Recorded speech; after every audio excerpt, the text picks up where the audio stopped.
afternoon, happy Friday. Welcome to the 215th episode of the Georgia Farm Bureau Georgia Prep Sports Drive for the GHSA State Title.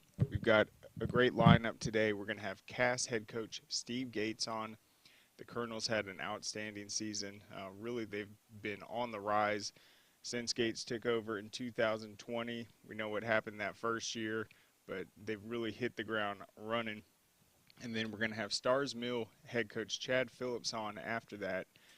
I thought Starr's Mill was probably the best team in the state last year that did not make the playoffs. They were 7-3. They were ranked the entire time, but just ran into one of those tough situations in a log-jammed region and missed out. But I like their chances this next season at 4A. And then we're going to have Jordan Dubrof in the final slot to talk about some of the big news this week with the Corky, Kell, Dave Hunter Classic, what instant replay is going to look like, and all the other excitement heading into this football season. But let's go ahead and get started with Coach Gates. We'll try to connect with him right now. Coach, can you hear me? Yes, sir. I can hear you. Can you hear me? Yes, awesome. So it's Friday. What are you guys up to? Well, it's we've had a long week in the weight room. We're getting ready to max next week, so the kids got today off to let their bodies recover to get ready for Monday. So we're looking forward to a big week next week, maxing before spring break. That's always an exciting time to see who has improved the most. I see you have Devin Henderson with you, reigning Defensive Player of the Year in your region. Obviously a big part of your success these last few seasons. Devin, how's the offseason been going, and what have you just seen from your team just getting ready to head into another challenging schedule and great region? It's going good. Everyone just putting in their weight room and just getting better in the off season. Yeah, I saw. I'm trying to pull it up right now. Your social media yesterday. It looks like you guys weren't maxing yet, but I saw guys were throwing up some big numbers. So, I mean, personally, how do you feel about how much strength you've been able to add to your game just from last season? I feel like I've been able to do a lot of more weight in the weight room and just get better in there and get stronger, so I can take it to the field. And then what did you just see overall with your program last year, opening up in the Corky Kell? I thought you guys played extremely well. It was a game where anyone could have won against Kennesaw Mountain. You guys continued to build off that. And then in terms of your personal recruitment, what you were able to do on the field really has helped garner attention for you. So what did you guys kind of take away from last year as what's going to be possible for you guys to achieve this year? Just the roles each player plays on our team and how big they are to the team and our success, and me just helping the team any way I can, playing as many positions as I can. For sure. And it And that looks just like, helps my oh, sorry. recruitment by them seeing me everywhere. Yeah, and it looks like you have been receiving a bunch of offers to start 2023, the most recent App State, also South Florida, Georgia State, Hawaii. What's that recruiting process looking like for you just heading into these summer months?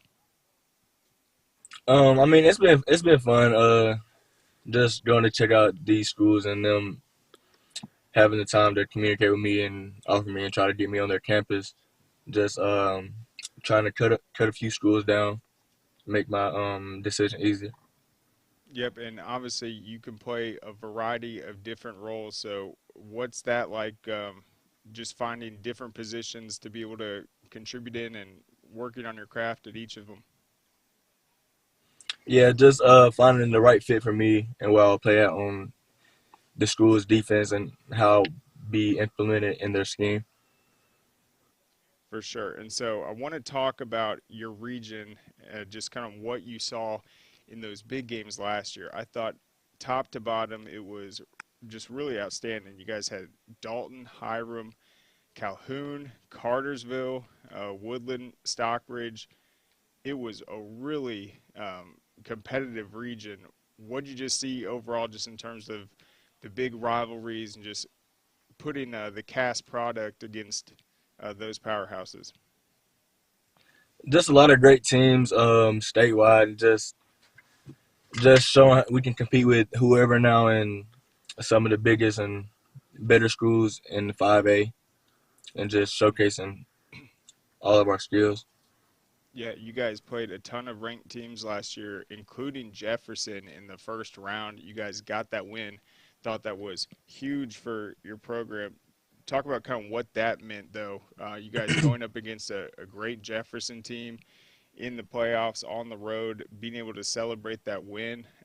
You guys obviously want to experience more of that this year. Yeah, it meant a lot. Us being a 4 seed and them being a 1 seed, and not many thinking we'll be able to beat them, and we come out the game hot and just being able to beat a team like that with great, good players all over. It was just fun. Yeah, and the video I saw that you guys, I think Coach Gates tweeted out yesterday, Sokovie White was throwing out the big numbers on the bench. Just talk about some of your other teammates, what you've seen from them, who you're excited to get out there and ball out with next season.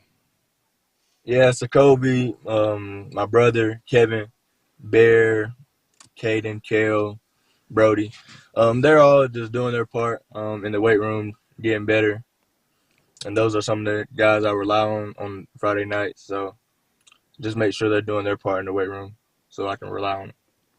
Yeah, and we obviously have to talk about the Corky, Kell, Dave Hunter Classic. You guys are going to be playing in some of the first football games in the state and honestly the country. It's going to be televised. Everyone's going to want to see what's going on with Cass, what's going on in 5A. You guys were there last year, so how huge is that just for you guys to come out of the gates and get that rematch with Kennesaw Mountain to start this thing off? Actually, we're playing wrong, right? Yeah, actually, Craig, they switched it on us. We are actually teeing up with a Final Four 6A team in Rome. We got Rome on Friday night at 8 o'clock, so we're going to have a long summer getting ready for them. Okay. Hold up 1 second. I asked. We would have loved a rematch with Kennesaw Mountain. They had, I believe I was told they had 35 seniors. We had 13. They were 7A. We were 5A.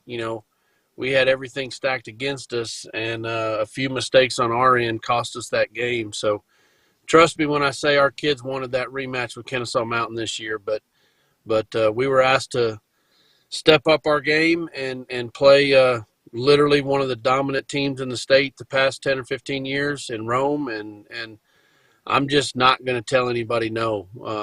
I have confidence in our players and what they can do on the field. And so when I was asked if we would play Rome, I said, when and where. So that's what we're doing. We got them Friday night at 8 o'clock. Well, that's exciting. I have the schedule that got emailed to me a couple weeks ago right here. So obviously that development changed. Well, let's talk about that a bit. The way I see the Corky Kell and what it's meant, it's almost like a sacrifice every team does throughout the state. You want to challenge the toughest non-region schedule. That has a elevating effect for Georgia high school football as a whole. When you have all these tough matchups, it gets everyone excited. It prepares teams for the region. But what you guys have been able to achieve the last few seasons, you guys have been on the rise. Everyone knows it. What is the magnitude of going up against Rome at Rome? Probably the first time you guys have played them. It's one of those things that I didn't get into coaching, and I didn't want to become a head coach to go 10-0 and beat teams that we should beat. To me, that's that doesn't teach the kids anything. To schedule a bunch of teams that we can go beat 35-0, and there's just nothing to that to me. I'd rather challenge these kids. I want to be challenged as a coach. I want the kids to be challenged. And if that means us going 5-5, but some of those losses in that 5-loss column get these kids ready to play at Jefferson and know that they can compete at that level, then that's my goal. Because as you know in life, you're not going 10-0 in life. That ain't it. So I'd rather these kids face adversity and face some challenges and get beat in some tough games and learn how to literally learn how to lose. I tell the kids all the time that it's easy to walk into the parking lot with, after a win with your chest poked up, but how are you going to walk in the parking lot when you lose? Are you going to be mad at everybody and blaming them and pointing fingers? Or are you going to figure out what you did wrong and learn from it and come back the next week and get better? So hopefully that's what I'm teaching these kids. Yeah, well, that's really exciting. So I'm looking at it. You guys last played in 2019. That was the year before you got there. What attracted you to this cast position? You were at Kell.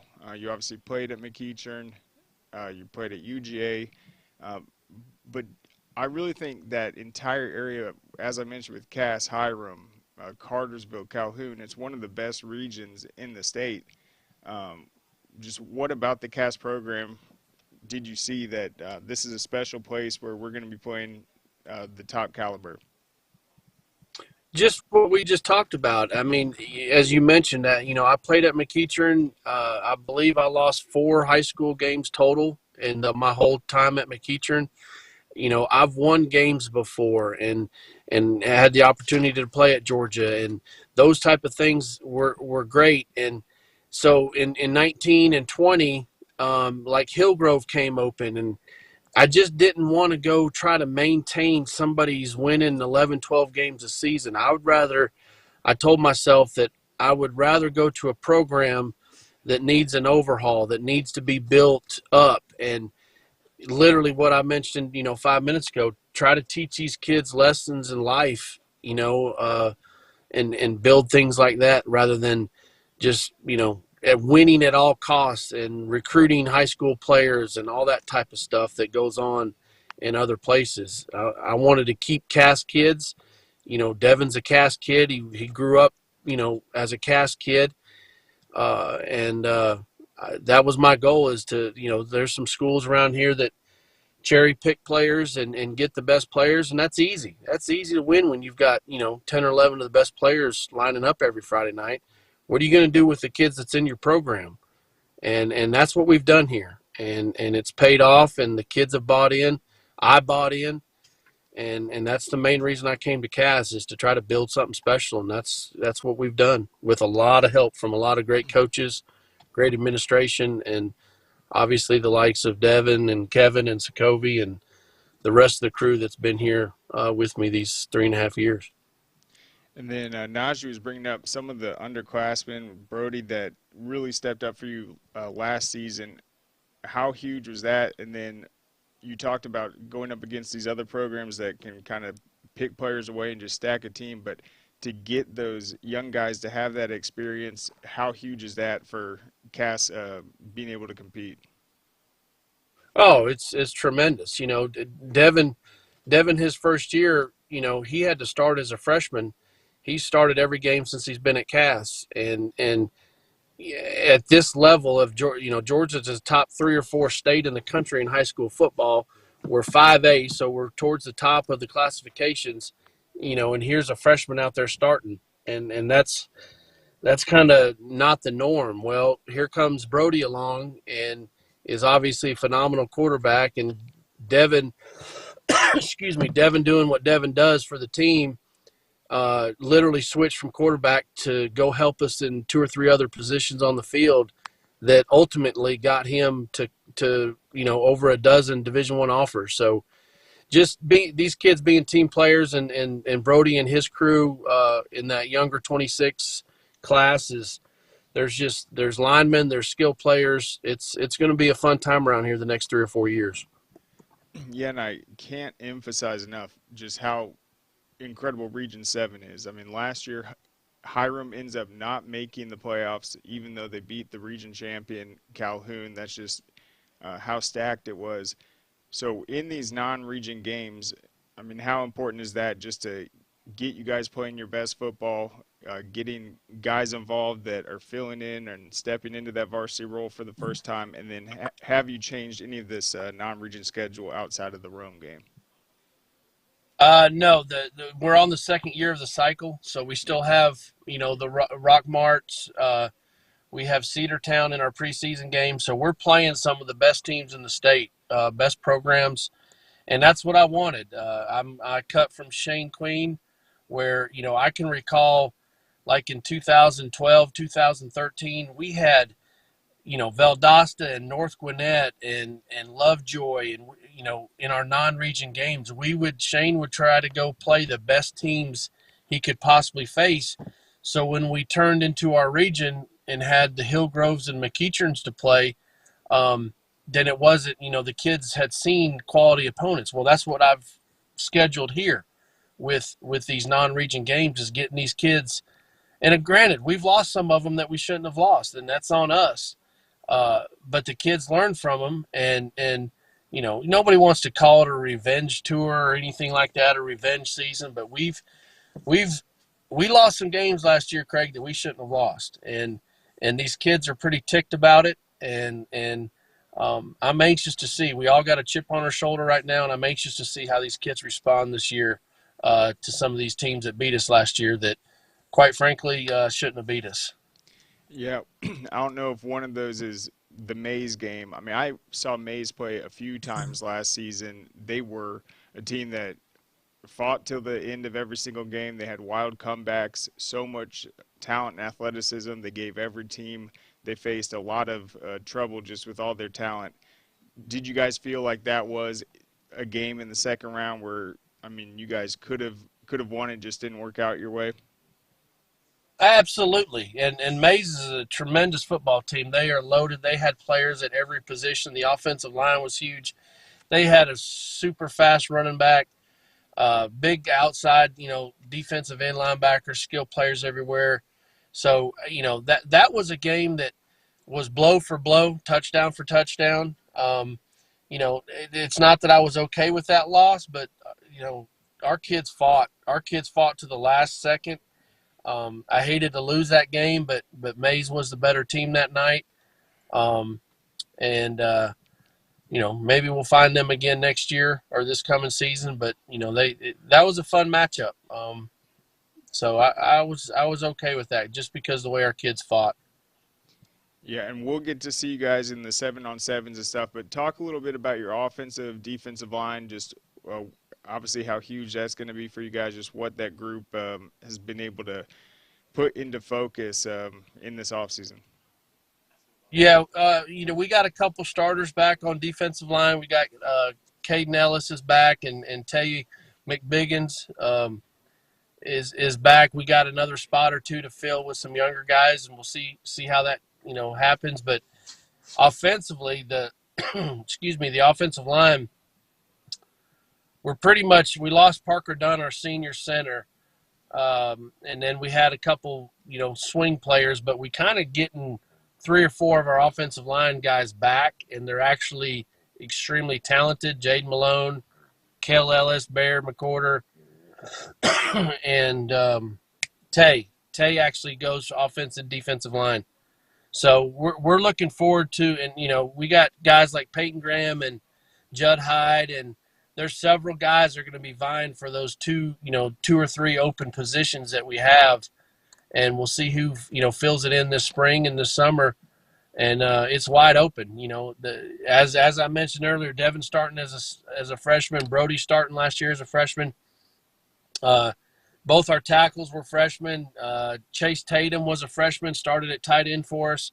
So I don't care what grade you are. I don't care anything about you. If you have a nice car or not, it doesn't matter to me. If you can play football, you're playing football. So whoever fills in those spots, whoever this coaching staff feels can fill into those spots up front, we'll go with, and we'll be pretty salty up front. And we have to be to face, the defensive fronts that we face with Calhoun and Cartersville. Those type of kids are very good football players, so we have to match their physicality. For sure. And I know you said you are going to scrimmage Cedartown. I think that will be like your exhibition after the summer. But talk about when you guys are going to do that max out you're talking about, and then what your spring schedule is looking like, and if you have any other big scrimmages planned. Yeah, we have we're maxing next week. We'll go on spring break, and then we got a few weeks off of just football wise, just normal lifts, and then when we start spring practice, it'll be crazy. We actually were canceled on. Paulding County backed out on an agreement, and just a few weeks ago, and kind of left us high and dry. Well, somebody happened to back out on Milton, who is obviously a Final Four team in 7A, loaded with talent, and they called and asked if we would play a spring game with them. And like I said, I don't shy away from challenges very much, so I told them we would. So we're going to actually play Milton in the spring game. It's kind of, Coach Reeves and I talked quite a bit about it. It's kind of going to be a glorified practice kind of a situation. We're not going to worry about scoreboards and all that type of stuff. We're going to let these kids compete, get some good reps against, obviously incredible competition. That way, when we do line up against the monsters at Rome in August in the Corky Kell, that these kids will have seen monsters from Milton in the spring game. So I don't think we'll be intimidated come August after lining up against Milton this spring. So we're looking forward to a big spring, a great summer. These seniors are great leaders. They know what I expect, my expectations, and we're going to get after it. For sure. Well, it seems like in both those cases, they've switched up the games and then stacked you against some of the most notorious programs. I mean, I think that's a great test for you guys. Obviously, Milton has Luke Nickel at quarterback. He's outstanding, and you don't go 7 seasons without losing a region game if you aren't doing things right at Milton. You did mention something about North Cobb. So were you there in 2012? Yes, sir. I was there when we went to the Final Four and lost to Lorenzo Carter and those guys at Norcross. Yep. Or we should have played them in the championship. We lost to Lovejoy in 2012. I was at North Cobb from 2010 to 2016. Yeah, so I covered every single Walton game in 2011 when they went undefeated until they went to the Grayson game. I know you know what I'm talking about. And I went to that North Cobb game in 2012. Walton was ranked number 1. They returned pretty much everyone. And I saw the way North Cobb came out to start the game.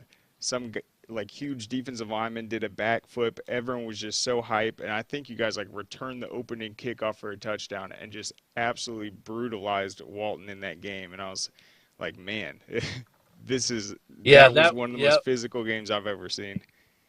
Yeah, Xavier Borshatti ran that kickoff return to start the game, and I think Walton had Tyron Jones and went to Alabama. I mean, it was the teams were loaded with talent, and we won that game. And then, oddly enough, the next year we go over to Walton, and they did an incredible coaching job because if I'm not mistaken, they kept the ball all but 30 seconds of the first quarter. They kept Tyler Queen and all of our big guns on offense on the sideline for almost the entire first quarter and ran the ball on us and absolutely brutalized us over there the next year. So it was a 1-for-1 battle. Yeah, for sure. Well, I'll let you guys go. Thank you so much for the time. Devin, we'll be excited to see you out there on the field. Best of luck the rest of this offseason, and we really appreciate it. Can't wait to see it kick off. Hey. Yes, sir, Craig. Appreciate you. Call me anytime, buddy. For sure. All right. Well, there goes Cass. I think the biggest takeaway right there is the fact that they're playing Rome.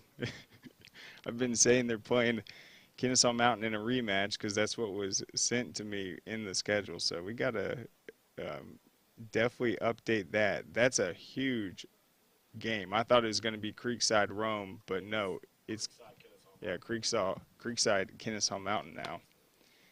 And I mean, I'm glad I said something because I got sent the schedule. That's what it said. So I didn't make it, but that will be a very interesting matchup. And with Rome, he was obviously talking about the monsters they have.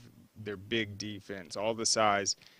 Rome's a team where their roster is going to have 120 guys on it, even though they're a 5A school. Everyone runs track. Reese Fountain's a multi-year starter at quarterback. They made a really strong run last year, and then Cass, as I said, they saw the best 5A had to offer last year. Cartersville, Calhoun, Hiram was outstanding. Dalton, they beat Jefferson, a number 1 seed in the first round, and then went toe-to-toe with Mays. That was a 34-27 game. So really outstanding season for Cass. They return a lot of talent, and that will be exceptionally exciting. But let's go ahead and take a quick break and thank our sponsors, Georgia Farm Bureau. Our mission has always been to support Georgia farmers.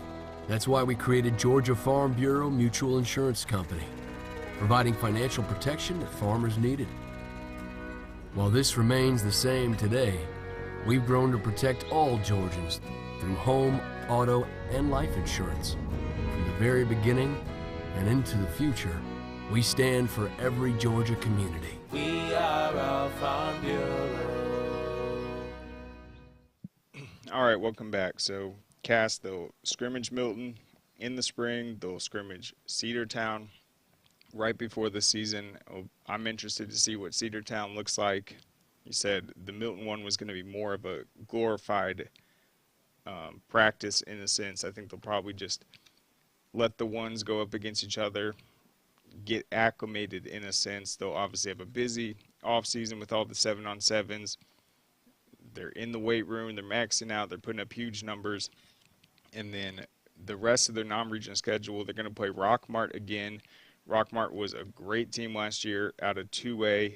They were ranked number 6 at the time of the game. That was a close game that Cass lost 30-21. They also lost to Adairsville in non-region play 29-12. We'll see how they do in that rematch this year. And then obviously had a ton of success in the region. They fell short to Dalton, another game I know that they felt they could have won 31-28, and then to Calhoun 30-16. So I'd say there wasn't one game that they lost last year where they lost all 4 quarters. It's a situation where they had a bad half, a bad third quarter, bad second quarter. The other team builds the lead, but overall they're showing up. They're playing really competitive football. So we're going to see if we can get Starr's Mill on. He's texting me right now. 1 sec.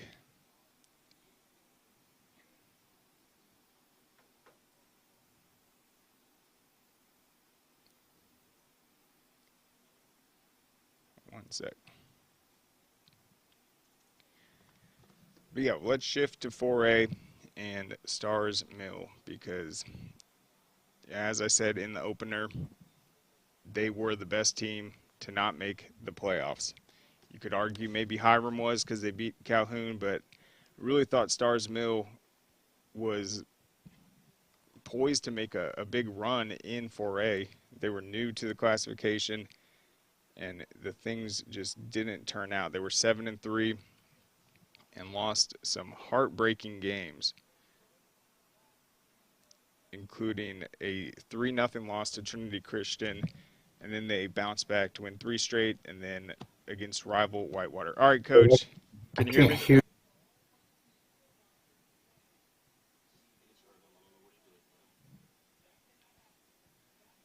We had him for a second. Coach, can you hear me?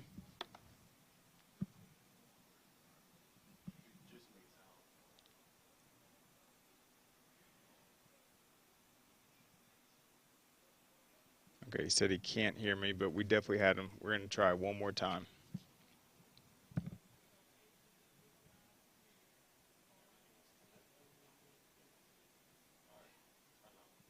Coach Phillips, can you hear me? You there? Yep, we got you. All right. Thank you so much for coming on. So I'll say it for a third time. I thought you guys had a really great season last year. It just was one of those years that the way the region played out, you guys missed out on the playoffs. I know that was tough, but you still had to feel good that you guys know what it's going to take this next season. You saw what 4A has to offer. You met new region opponents. So what has the overall mindset been heading into this year, just after a season where you guys won a lot of big games, but also were disappointed with how it played out?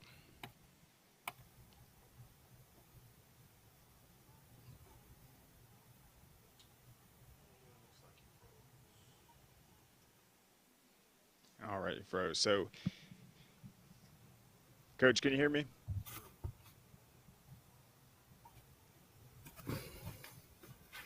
All right, Coach, can you hear me? Computer. Oh, Coach, I can hear you.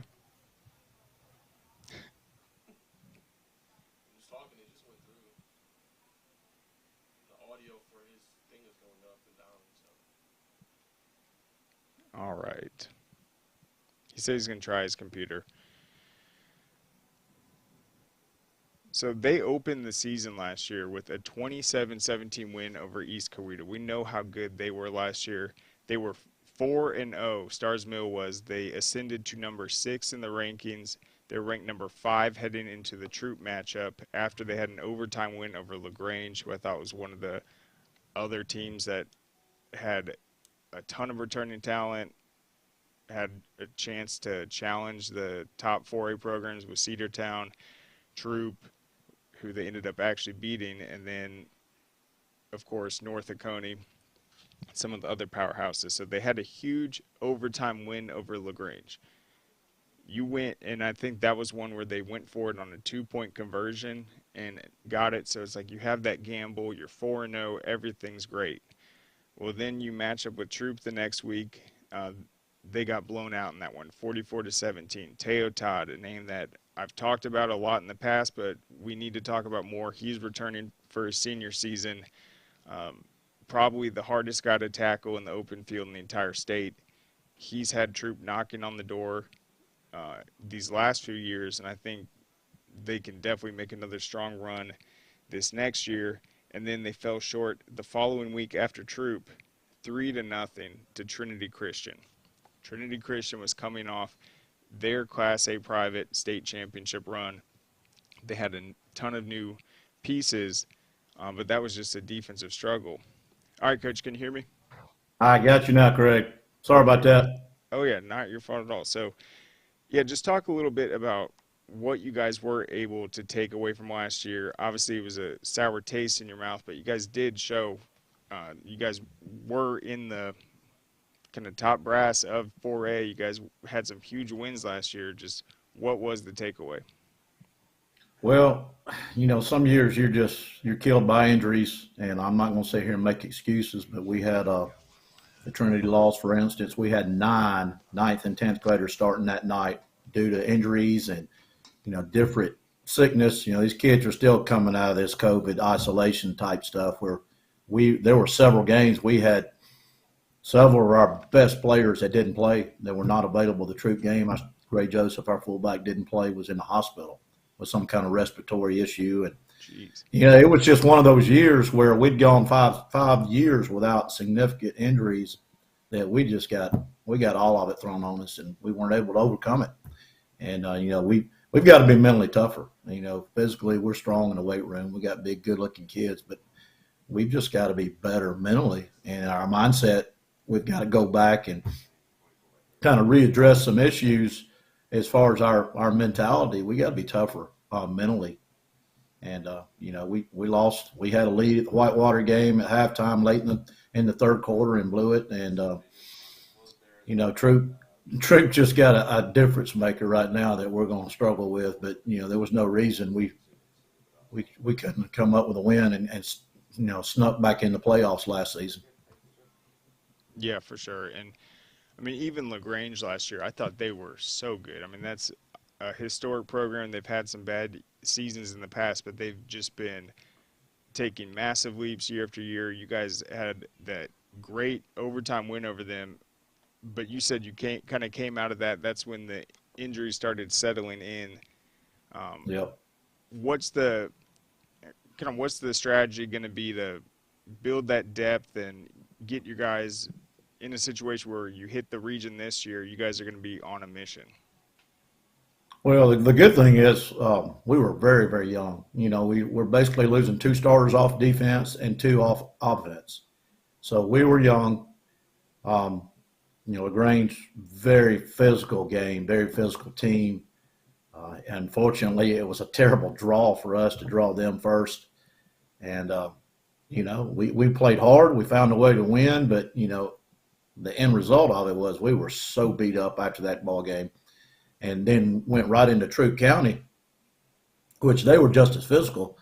And it just whoever drew our schedule out of the region that was terrible. That was a bad luck. But we've created depth in that we've got a lot of players back. Our JV kids will be able to step up and be number 2s and 3s, and we are going to do a better job of teaching our skilled athletes both sides of the ball this year to create more depth in the secondary and with our skill player, our receivers and wings. So boys are working hard, and every once in a while you need knocked down to kind of understand what it takes to be highly successful. And we've had a great off season so far. Yeah, and I think what I noticed from 4A last season compared to some of these other classes, if you were to take the teams that were in the top 10, it really had an old school feel to it. These teams are physical and they run the ball. Whitewater, even Holy Innocents came in with their triple option. LaGrange, a great team at running the ball. I think, was it Wayne County also? Yeah. But then you also, you'll go up against another team like Troup, where that's just a completely different animal. You got Teo Todd back there, dual threat quarterback, super athlete. What did you see from your defense, though, just being able to take on a variety of different looks offensively? Well, we got a tremendous defensive staff, number one. We've got 6 full-time defensive coaches. They worked together for a long time. And, Coach Smittelkoffer and Coach Cooper in the secondary, we show a lot of fronts. We show 3-man front, 4-man front. We show a lot of coverages. Coach Cooper does a great job with our quarters coverage concepts. And our kids, they're smart and they study, and we watch film and their scouting reports detailed. And we do a lot of things. The main thing is they play hard. And because of our run offense, our practices are very physical. So I think it really helps us. The spread teams, everything is kind of retreat mode. And, what we do offensively, we're flying off the ball and going to hit you in the mouth. So we do a lot of hookups at practice that makes our defense a lot better. So between all those factors with, really good coaching with kids that understand physical play, it gives us defensively, we were rated pretty high again in the state, and we've got 9 starters back on defense. So we're real excited about, getting out in the spring and seeing how we can plug in some holes in the defense and then create, like you said, create a lot more depth over there. Yeah, your defense played outstanding. Would you say more of the injuries were on the offensive side of the ball? I think you were talking about your fullback was out, some other cases. Well, Gray missed actually half the season. The kid that's going to West Point, going to Army. And then Cardozo was out a couple of weeks with the flu bug, and we lost an offensive lineman. BD Scowweed in the kickoff classic game, and really that was the best game our offensive line played. We lost one of our linemen to a broken radius, who was never able to overcome that and get back in the season. And it was just one issue after another. Then of course the big blow was Bo Walker, who is currently committed to play baseball at Georgia Tech. He's our safety / ex receiver. We lost him in the East Coweta game, and then in the Troup game, he tore his labrum and never didn't play the rest of the season. And he's huge, secondary wise, big, tall, long body athlete, and then offensively, he's the one that had the big catches against LaGrange. Without him, we don't beat LaGrange. So losing him for the season against Troup was a massive blow. We ended up starting a 9th grader there the rest of the year. That kid, we feel like he may be the next Cole Bishop for us. He's going to be a really good player, but, we had to press him into service a year ahead of schedule. So Yeah, it was just all over the place with with the injuries and the flu. But you got to be able to overcome those things, and we didn't do it. We'll be better at it this coming season. Absolutely. So you talked about how great you guys looked in that opener. That was a 27-17 win over East Coweta. That was the Kickoff Classic. What's the name of that event again? I think it The got Fayette launched last year. Coweta Kickoff Classic, sponsored by Chick-fil-A. Okay. This year it will be at Noonan High School, and we're going to play East Coweta in the first game, and then Northgate and Whitewater play the second game, and the nightcap will be Sandy Creek versus Noonan. Yep, and if my memory serves correct, Fayette County swept last year. Is that right? Yeah, we did. Yeah, yes, Yeah, sir, we you did. guys had Sandy quite. Creek's got a big turnover going on right now, and Noonan's got a lot of players back, and East Coweta ended up having a really good year. So Northgate's got a real good team coming back too. So all three games ought to be battles this year.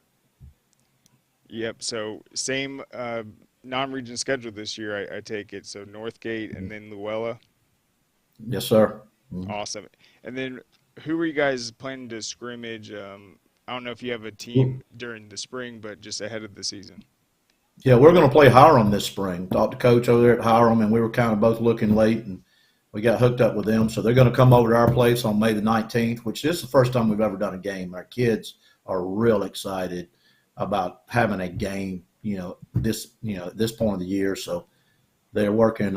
We started mat drills this past week. They're working real hard, getting ready for that. And then we play Union Grove, who's a very, very physical team over there in our scrimmage game to start the season. That's awesome. And yeah, I said it before. I think you guys in Hiram might have been the best teams in the state that didn't make the playoffs last year. That's pretty epic that you guys are going to be squaring off, just obviously motivated to take advantage of this next year. What else? I mean, obviously there's so much going on at Starr's Mill right now across the board athletically. You have a bunch of guys participating in multiple sports. Just what has the spring looked like? Just talk about some of your dual sport athletes you have. Well, the main guy probably is Max Brosny, who is our kicker, and I think he's ranked number 1 in the state of Georgia. And a lot of people are talking to him. He's going to Auburn, Tennessee, Clemson. He's been around to the big guys. Really, really good kicker, punter too. He's a leadoff man in baseball. Opened the game last night with a homer. He's a really good baseball player. We've got 3 or 4 playing baseball. We got a lot of kids in the track program. They have just left to go to Jefferson for a big meet this afternoon. Our D coordinator is the head lacrosse coach, and we got a good handful of kids that play lacrosse, and they're having a very good season too. And then soccer, we got a couple boys. Actually, one of our linemen is the backup goalie on the soccer team, and several playing soccer. Our kicking coach is our soccer coach. So, this spring may be a little chaotic for us. It's about which players are there and which coach is there, but we're going to get a lot of good out of it. We're going to make the most of it. And like you say, the Hiram is a playoff caliber team, and we're going to go out and compete and kind of see where we are going into June. And then who are the guys just heading into this year that you feel like have just the most varsity experience, the guys that know what it's going to take and are kind of going to be that driving force through the day-to-day just to get you guys prepared? Well, offensively, our quarterback, of course, Logan Inganawa is back. Will be a junior, second-year starter. Very, very talented kid. Loves the game. Gets the boys together right now, throwing on his own. Lincoln DeLear is going to be a real good receiver. He plays on one of Cam Newton's 7-on-7 teams. Our tight ends, we've got a couple. We got a player actually coming back from baseball that's going to play this year, Cole Minetti. And then we've got a 9th grader, Thomas Cochran, who's going to be, I can kind of envision him being a Brock Bowers. He's built like Brock Bowers. We're adding some RPO stuff to what we do offensively. He's going to be a good player for us. And then, of course, the kicking game is pretty secure with Max. He's like I say, he's ranked number 1, I believe, in the state of Georgia. Defensively, we got a lot of good players. Dorsey Benefield, Will Clem is one of our three-year starter at corner. Carson Smedelkoffer is getting some looks. Ethan Bramlett plays linebacker. Evan Bartek plays linebacker. Both are 3-year starters. A lot of experience back over there. So Jared Moore plays 3 technique for us. Good. He's gained about 20 pounds over the winter. Real excited about the way he's progressing. things are going well, but our kids understand it's work every day. It's a standard. It's working your rear end off, putting yourself in position to be successful, and it's every single day of the week. And actually, we got a lot of them we got a private gym in town that opens on Saturday and Sunday, and I'm very pleased right now with the way their work ethic and the way they're developing. That's awesome. Well, Coach Phillips, thank you so much for coming on. I can't wait to see you guys this upcoming season. I don't see it as a revenge tour. I think you guys played extremely well last year, had some tough breaks. You guys are obviously going to be back and ready to make serious noise in 4A, so I'm looking forward to it, Coach. Oh, Jordan jumped the gun. Well, Coach Phillips, thank you so much for coming on. I think he gave me a lot of confidence in just all the returning players they have and just what sort of went down last year against Troop to have those injuries. If you can't go toe-to-toe with that high-powered offense of Teo Todd and company, you're going to let a game slip away. That was really the only loss that was decided by more than a touchdown. The other one was a 3-0 loss to Trinity Christian. Obviously, game they could have won, just had injuries. Then they lost to their rival in the last week of the season, Whitewater, 14-6. Their defense was tremendous last year. It only gave up 12 points a game. That's counting the Troop one. And then the only other time anyone scored more than 17 points was the LaGrange game, and that one went into overtime. And LaGrange was lighting it up in the scoreboard. That's Matt Napier as their head coach. His brother is obviously the University of Florida head coach. Great talent in 4A in that region right there. We'll take a quick break, and then we'll come back on the other side with Jordan. Our mission has always been to support Georgia farmers. That's why we created Georgia Farm Bureau Mutual Insurance Company, providing financial protection that farmers needed. While this remains the same today, we've grown to protect all Georgians through home, auto, and life insurance. From the very beginning and into the future, we stand for every Georgia community. We are a Farm Bureau.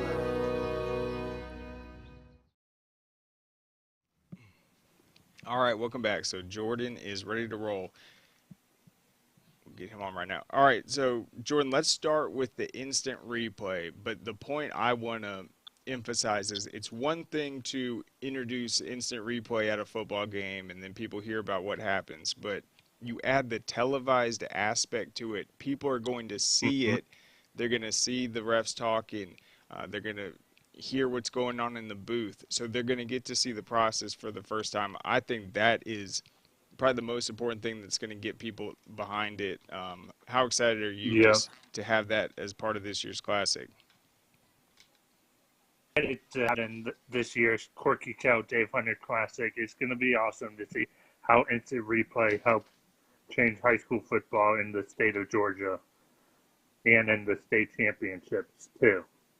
Yeah, 100%. I think it helps the referees. I don't know what ref wouldn't want to have that. It's more than just an insurance policy. You don't want to miss a call, and you can correct it if you were wrong, and everyone gets to leave without people running national headlines that you are the worst ref ever for missing a call. So I think it benefits them. I think it benefits the coaches. And then what I'm interested in is the use of the cameras, because that's the one detail I haven't figured out is there like an official angle you need from this side, and this side, or we're televising the game, we can pull it from any angle? I think that will probably be more the case. It's just what's the best angle that shows what happened. I agree. We'll just have to wait and see what they decide to use, which angle if they'll use all camera angle or if they'll use one camera angle. Yep. And I also think it's drastic because without the conversation of instant replay, it was almost like this rigid view where it's like, as soon as the play is called, that's it. We aren't even going to discuss it. Another ref isn't going to ever come over and be like, hey, I think you got this one wrong. It's like, no, let's move on. The call was made. coach get back to the sideline. I feel like there might just be more discussion in general after some of these plays where obviously if there is instant replay, they can go to the camera, but even still, it's like you're allowed to talk about the play and change your mind. I think that should have happened regardless of instant replay in that Cedar Grove Sandy Creek game. It's like you made the call because you thought that guy scored. Well, now you know that the other guy had the ball. Why not talk about it? Instead, it's just like, nope, we already made it. We aren't allowed to talk about it. Says who? True. Yeah, so I think it's huge. Can you hear me, Jordan? For this. Yeah, definitely. And I can hear you. awesome. And so let's just talk about the Dave Hunter aspect to the Corky Kell, adding his name. I think that's really fitting. I think it tells the story of the Corky Kell Classic, how Dave has helped carry it along all these years. It's heading into year 32. We've got a massive lineup. What do you think of the logo and just being able to honor Dave and have his name next to his friend? The logo, Laura did a great job with the new logo, and adding Dave Hunter's name to the Corky Kell Dave Hunter Classic is a huge honor for Dave Hunter. Absolutely.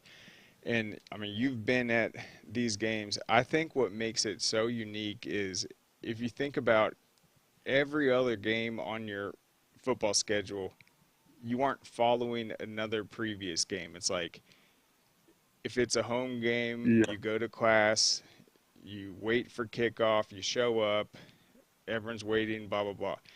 These teams at Mercedes-Benz Stadium, they're going to show up. It's already going to be packed and jammed. The other game's going to be playing. You're going to see it on the Jumbotron. You're waiting to warm up, and then as soon as the game's over, it's you're next. The spotlight's on. Go ahead and show out. So it's like you don't get that in any other football setting where there's a game before it. And I think that's why late into the Saturday games, there's a different energy to it. It's like really exciting. Usually that second, third, and fourth game on Saturday is just, I mean, the games in Corky, it almost feels like they just get better and better as the event goes on. I agree 100%. That Mercedes on the last day of Corky. Yeah, I mean, it was crazy last year. We were watching, who was it, right before the Walton game? Yeah, I mean, we saw Norcross look really good, and then it's just one game after another. It's just incredible. So what matchup are you most looking forward to at Corky this next season, or just what team do you really want to see play? I'm looking for the best game of the matchup all night. Yeah, which one? Sorry, you cut out for a second. Walton Grayson. Walton Grayson? Yeah. The Walton Grayson game. Yeah, I tend to agree. Yeah, that's the game I'm looking forward to in the nightcap. Yeah, we've discovered on Wednesday, this is the first time they've played since the state championship in 2011. They have not played since. I think opening the year against each other is going to be huge. It will be a big challenge for Grayson with new head coach, a lot of new pieces. And then just how well Walton plays in the Corky Kell every year. I think that's something that Grayson's really going to have to take note of. Walton seems to be a well-oiled machine, but then Grayson, I don't know if a team has won more games in the last decade than they have. So I think that is absolutely going to be a great way to cap it. What do you think, though, about the other news that came out just with the 7-on-7 going to Georgia Tech? I was joking last night. I said, I think we might have more shade than just the middle of Roswell Area Park. Yeah. There might be facilities to hide in. I might go up in a press box and get some AC. I'm excited for the 7-on-7 tournament at Georgia Tech. It's going to be amazing this year. Yeah, there's got to be more shade. That was some of those games were just so hot. Everyone just trying to find the last water bottle and just, man. Oh yeah, Najee just True. reminded me. It looks like there's going to be a TV component, I think, on the Atlanta News First app, similar to how they stream the press conference. So people will Yeah. get to see the action. I think that's really exciting. And then just the fact that it's 3 days, I think that'll be fun too. And then one other thing just about the Corky Kell 7-on-7. I'm a fan of 7-on-7. I think it's extremely helpful. But you look at these other tournaments like the Cam Newton ones, those are all-star teams. These are Yeah. your programs. That's your coach watching you. You want to get playing time, you better show that you know the playbook and you are focused and True. getting it done. So it's almost like we're getting to witness a practice and a 7-on-7 at the same time. I agree with you 100%.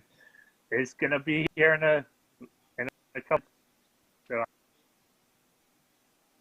Yes, it will.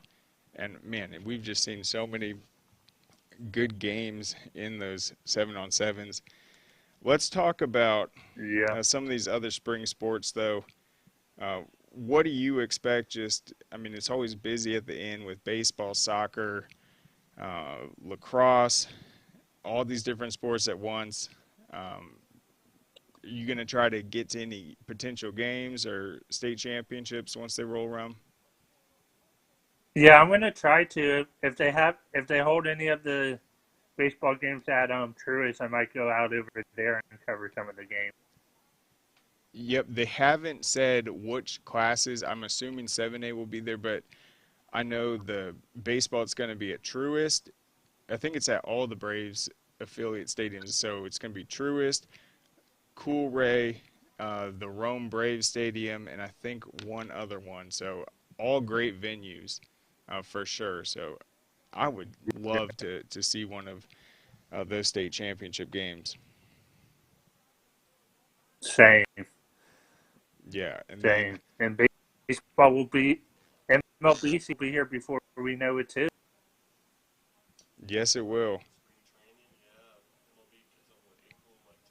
Yep, MLB. And it's so funny. So I went to Roswell Area Park yesterday after work to just go for a jog, and there was a field Yeah. of probably like 6-year-olds. And I walk by, this guy hits a blast into center field, and this kid makes like one of the most incredible diving catches ever. Everyone's freaking out. And then I did my lap, and I come back around, and this kid hits a homer over dead center. And you could tell that at that age, I don't think those kids have ever played with someone that's jacked a home run. And so they were going absolutely nuts. And it dawned on me, it's like when you see someone in a sporting event do something great, everyone gets excited. It's like those kids Yeah. had never seen someone hit a home run. Well, their teammate just did. They were going nuts. They basically tackled him after he crossed the plate, and these kids were 7 years old. And it's just like that is a natural effect. When you see someone make a big play or do something great, it's so exciting. And so I think Yeah. just that energy at these baseball state championships, I think that is something that people should consider going to see. You're going to get a great matchup, and I It's know, awesome. Truist Park packed out the house last year. So I'm going to try to get down to that. So maybe we'll make a trip out of that, Jordan. But what else do you have going on just in terms of sports? Have you been watching some of the tournament action?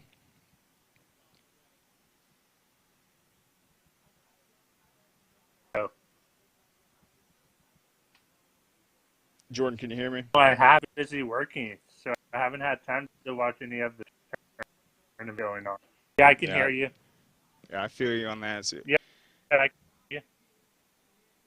yeah, there's been some good games. I completely missed the one last night with that insane shot from the logo, but there'll be some big games into the future, so hopefully we'll catch them. I know we're both still disappointed Kennesaw State lost.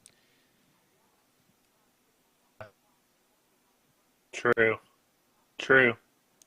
Yeah, but You guys have a great afternoon. Yep. Well, Jordan, thank you so much. We will catch up soon. Don't work too hard, and we'll catch up next week. Yeah. Well, sounds good. Awesome. All right.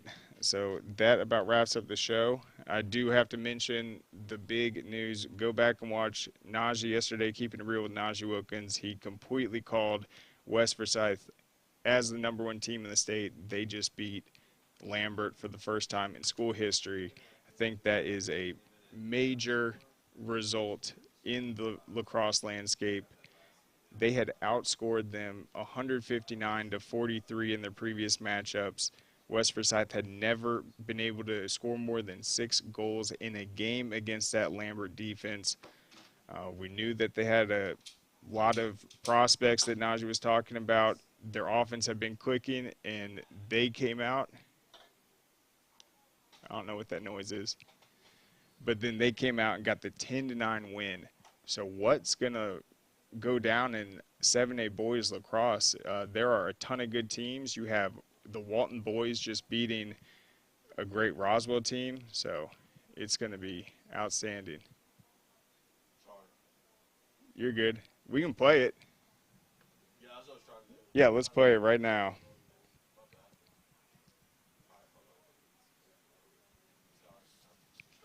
Yeah, so they were 0-11 all time against Lambert. Now they're 1-11. As I mentioned, they had never scored more than 6 goals in a game. What a huge result. And they're undefeated at this point. West Forsyth lacrosse has a chance to make serious history, and Lambert's a team that I think they're #2 in the country right now, or they have been. Let's check that. And now West Forsyth with that win, they are really going to skyrocket. Everyone that follows high school lacrosse knows what Lambert's been doing over the years. They've been the gold standard on the boys' side, the heir apparent to the Milton girls. Not as dominant, but some of their teams have been where they just ran the table. And currently you have West Forsyth is #6 in the nation, but that has not been updated. Blessed Trinity is #2 behind Lake Mary. They're 12-0. Blessed Trinity has a big matchup against Roswell coming up. That'll be a top 10 national showdown. And then West Forsyth, they are right in it. I have a feeling they'll go up probably #4, #3 after that Lambert win. And Lambert was #19 in the country before that matchup. So let's go ahead. Let's play Najee's incredible prediction from yesterday. Get started and talk about my top teams, I think, in the state, regardless of classification. So we're going to start on the boys' side. So let's go. West Forsyth, I got #1 for me. They're 11-0. They have a really big game tonight. They're going to be playing Lambert. West Forsyth has scored double digits in every game this season. Their offensive attack has been phenomenal. It's been great. They have a few guys that are committed. One guy, Grayson Brockman, is committed to Mercer. So that's a team that's been having a great season.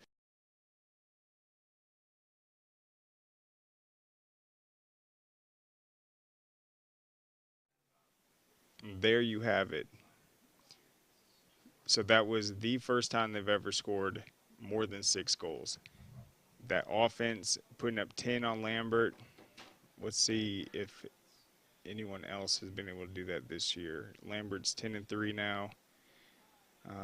They held, Blessed Trinity right now, undefeated, #2 team in the country. They beat Lambert 9-8. So even Blessed Trinity wasn't able to put up 10 on Lambert. Not one team had put up double-digit goals on Lambert until West Forsyth last night. North Gwinnett put up 7, Pope put up 4, Mill Creek 3, Lucy Beckham 3, Roswell. Okay, Roswell did win 13-6, but that Lambert defense is the real deal. That win impressed me. I think it was definitely the right call to have West Forsyth #1, but if you would have asked me heading into that matchup, I went to Walton. I say it all the time. Lambert's the team that beats everyone. They've been dominating the state, but we just saw something historic last night. West Forsyth has officially gotten that first win against Lambert, I think that is a really exciting storyline in 7A lacrosse to see if West Forsyth can continue this run and take its first ever state title. But we will be back on Monday with another full packed week of shows. Go to the Score Atlanta YouTube page. We have so much content from this last week. You can also go to scoreatl.com and check out some of the press conference. We have a link to that. It was a very brief conference with the Corky, Kell, Dave Hunter announcement. You can check that out. But we will be back. I hope everyone has a good weekend.